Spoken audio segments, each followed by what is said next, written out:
नमस्कार। आज हम पढ़ने वाले हैं Parvat Pradesh, chapter number 5, class 10th Hindi. Parvat Pradesh का सबसे पहले कवि परिचय लेते हैं। कवि सुमित्रा नंदन पत, जन्म 20 मई 1900, मृत्यु 28 दिसंबर 1977। ये कविता सुमित्रा नंदन पत द्वारा लिखी गई है। पाठ का इंट्रोडक्शन पढ़ते हैं। पाठ प्रवेश। भला ऐसा कोई भी इंसान हो सकता है जो पहाड़ों पर ना जाना चाहता हो। जिन लोगों को दूर हिमालय पर जाने का मौका नहीं मिल पाता, वो लोग अपने आसपास के पहाड़ी इलाकों में जाने का कोई मौका नहीं छोड़ते। जब आप पहाड़ों को याद कर रहे हों और ऐसे में किसी कवि की कविता अगर कक्षा में बैठे बैठे ही आपको ऐसा एहसास करा दे कि आप अभी अभी पहाड़ों से घूम कर आए हैं, तो बात ही अलग है। प्रस्तुत कविता भी इसी तरह के रोमांच और प्रकृति के सुंदर वर्णन से भरी हुई है, जिससे आपकी आँखों और मन दोनों को आनंद आएगा। यही नहीं, सुमित्रा नंदन पत की बहुत सारी कविताओं को पढ़ते हुए ऐसा लगता है जैसे आपको चारों ओर से की दीवारें कहीं गायब हो गई हैं और आप किसी सुंदर पर्वतीय जगह पर पहुंच गए हैं, जहां दूर दूर तक पहाड़ ही पहाड़ हैं और झरने बह रहे हैं और बस वहीं रहना चाह रहे हो। महाप्राण निराला जी भी ने पंत जी के बारे में कहा था कि उनकी सबसे बड़ी प्रतिभा यह है कि वे अपनी कृतियों को अधिक से अधिक सुंदर बना देते हैं, जिससे पढ़कर या सुनकर बहुत ही आनंद आता है। अब एक्सप्लेनेशन पे आगे बढ़ते हैं। पास ऋतु थी पर्वत प्रदेश, पावस ऋतु थी पर्वत प्रदेश, पल पल परिवर्तित प्रकृति वेश। पावस ऋतु का मतलब है वर्षा ऋतु, परिवर्तित मतलब बदलना, प्रकृति वेश मतलब प्रकृति का रूप। प्रस्तुत पद्यांश हमारी हिंदी की पाठ्य पुस्तक स्पर्श भाग 2 से लिया गया है। इसके कवि सुमित्रा नंदन पत जी हैं। इसमें कवि ने वर्षा का सुंदर वर्णन किया है। कवि कहता है कि पर्वतीय क्षेत्र में, पहाड़ी इलाकों में वर्षा ऋतु का प्रवेश हो गया है, जिसकी वजह से प्रकृति के रूप में बार बार बदलाव आ रहा है। अर्थात कभी बारिश होती है तो कभी धूप निकल आती है। अपने सहस्त्र दृग सुमन फाड़ अवलोक रहा है बार बार, नीचे जल के निज महाकार, जिनके चरणों में पला ताल, दर्पण सा फैला है विशाल।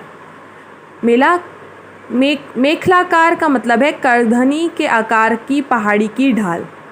सहस्त्र मतलब है हजार, दृग सुमन है पुष्प रूपी आँखें, अवलोक है मतलब देखना, महाकार का मतलब है विशाल आकार, ताल का मतलब है तालाब, दर्पण का मतलब है आईना। इसमें कवि ने पर्वतों का सजीव चित्रण किया है।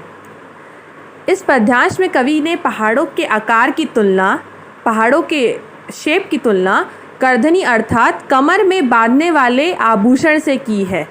कवि कहता है कि करधनी के आकार वाले पहाड़ अपनी हजार पुष्प रूपी आँखें फाड़ कर नीचे जल में अपने विशाल आकार को देख रहे हैं। ऐसा लग रहा है कि पहाड़ ने जिस तालाब को अपने चरणों में पाला है, वह तालाब पहाड़ के लिए विशाल आईने का काम कर रहा है। गिरी का गौरव गाकर, झरझर मद से नस नस उत्तेजित कर, मोती की लड़ियों से सुंदर झरते हैं झाग भरे निर्झर। गिरीवर के उर से उठ उठकर, उचकाओं से तरुवर है जाक रहे नीरव नव पर, अनिमेष अटल कुछ चिंता पर।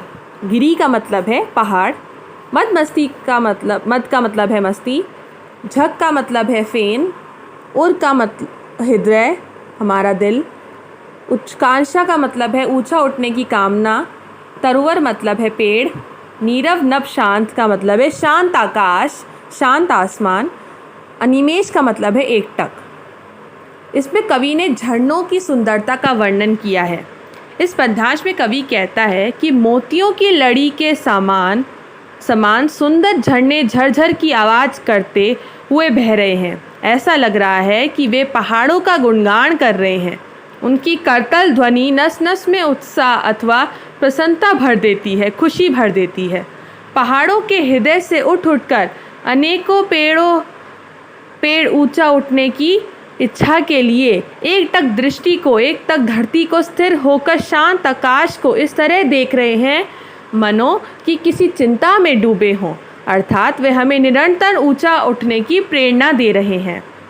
उड़ गया अचानक लो भूगर फड़का आपका अपराध के पर, रव शेष रह गए निर्झर, है टूटा पड़ा भू पर अंबर, धस गए धरा में सभ्य शाल, उठ रहा धुआं जल गया ताल, यो जल्द जान में विचर विचर, या इंद्र खेलता इंद्रजाल।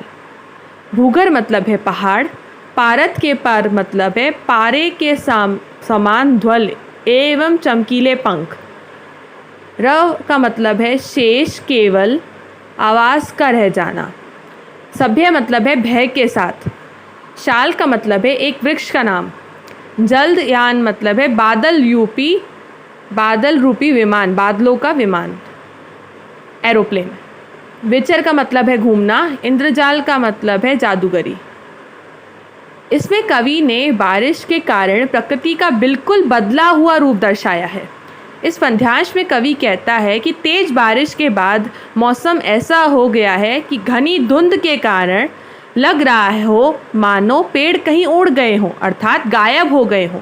ऐसा लग रहा है कि पूरा आकाश ही धरती पर आ गया हो, केवल झरने की आवाज़ ही सुनाई दे रही है। प्रकृति का ऐसा भयानक रूप देखकर शाल के पेड़ डर कर धरती के अंदर धंस गए हैं। चारों ओर धुआं होने के कारण लग रहा है कि तालाब में आग लग गई है। ऐसा लग रहा है कि ऐसे मौसम में इंद्र भी अपने बादल रूपी विमान लेकर इधर उधर जादू का खेल दिखाते हुए घूम रहा है। इंद्र बारिश का देवता माना जाता है। So that's all for today's videos. If you want to check out my other videos of question answers and summary, please check my channel out. And thank you, share, like and comment. Thank you very much. That's all.